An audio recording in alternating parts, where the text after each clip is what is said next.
Good morning student, मैंने दिपांशु सिन्हा। जैसे आपको चैप्टर 5 चल रहा है फ्लैश सिंबल, आज उसके आगे के टॉपिक्स में क्लियर करने वाला हूँ। तो welcome to online class. Chapter वही है 5 फ्लैश सिंबल्स। आज आपको टॉपिक पढ़ा रहा हूँ वो है ये की फ्रेम्स एंड ब्लैंक की फ्रेम्स। की फ्रेम और ब्लैंक की फ्रेम्स होते क्या हैं ये आज आपको बताएंगे। तो की फ्रेम्स क्या होते हैं? ए की फ्रेम्स इज सिंपल है frame in which the user indicate a change at a particular point। की फ्रेम का एक सिंपल सा एक साधारण सा फ्रेम होता है जिसमें कि यूज़र जो बताता है कि हमने क्या चेंज किए हैं, किस जगह पे किए हैं।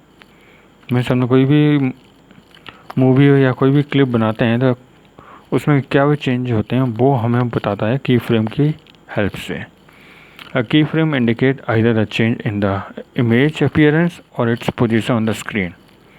की फ्रेम बताता है कि या तो उसकी इमेज में कोई चेंज हुआ है या फिर उसकी पोजीशन में जो कि स्क्रीन पर समय प्रेजेंट है, मतलब लेफ़्ट में, राइट में, टॉप में या बॉटम में, वो उसकी पोजीशन जो है वो की फ्रेम बताता है।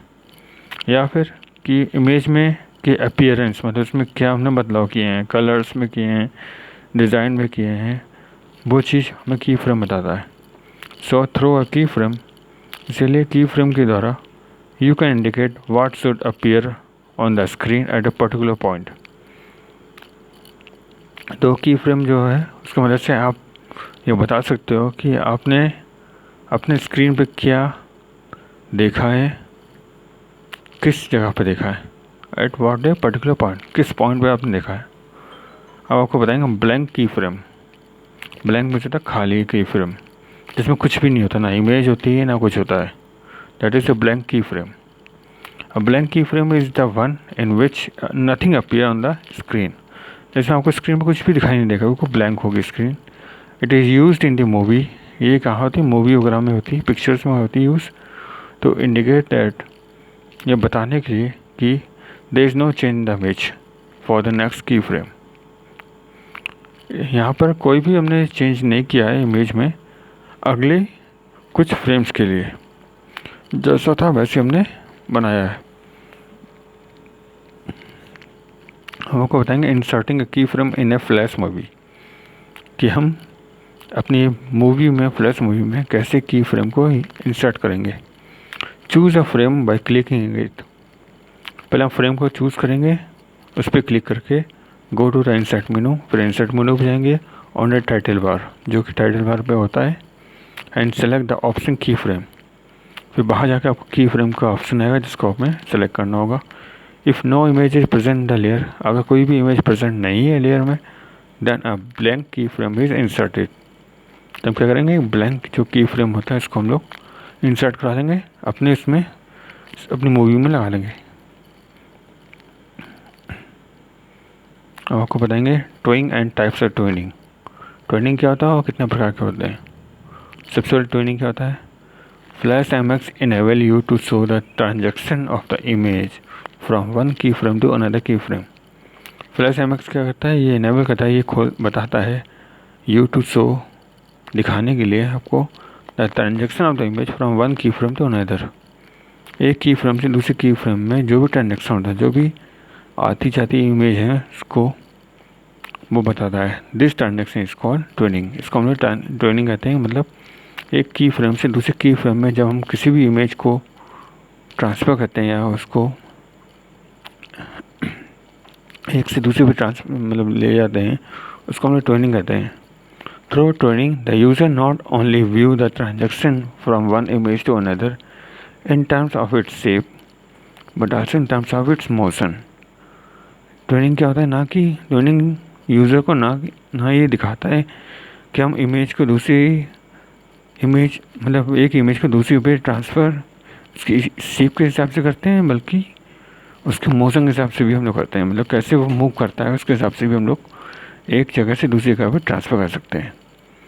टाइप्स ऑफ ट्विनिंग होते हैं, कितने प्रकार के होती हैं? नंबर 1, ये 3 तरह के होते हैं, मोशन, शेप एंड टिंट। ये 3 ट्विनिंग होती हैं। मोशन क्या होता है? It use to tween the text और image in terms of it position, scale, rotation और कलर।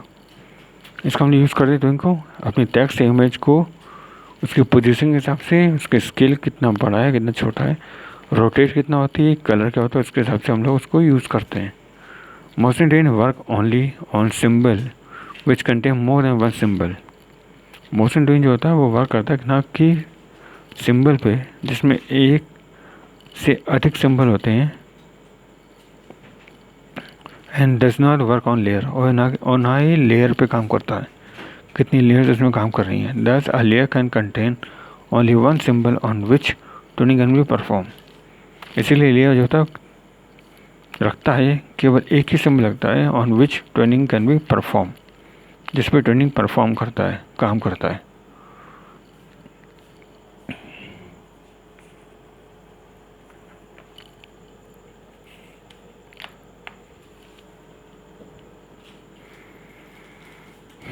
अगला आपका shape tuning.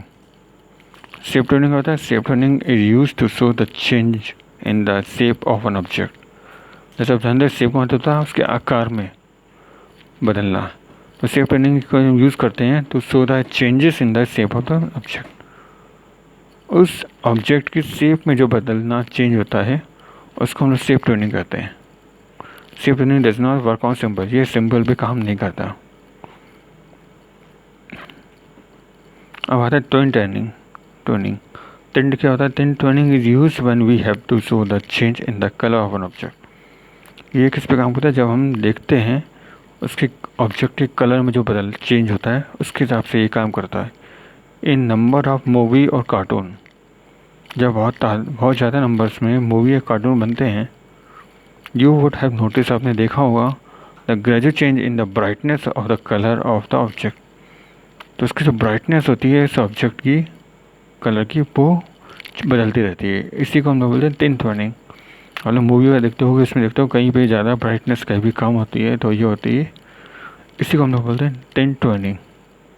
Tin turning is a part of the motion turning. ये एक तरह का मोशन टर्निंग होता है, इसमें हम ऑब्जेक्ट को मूव करा सकते हैं।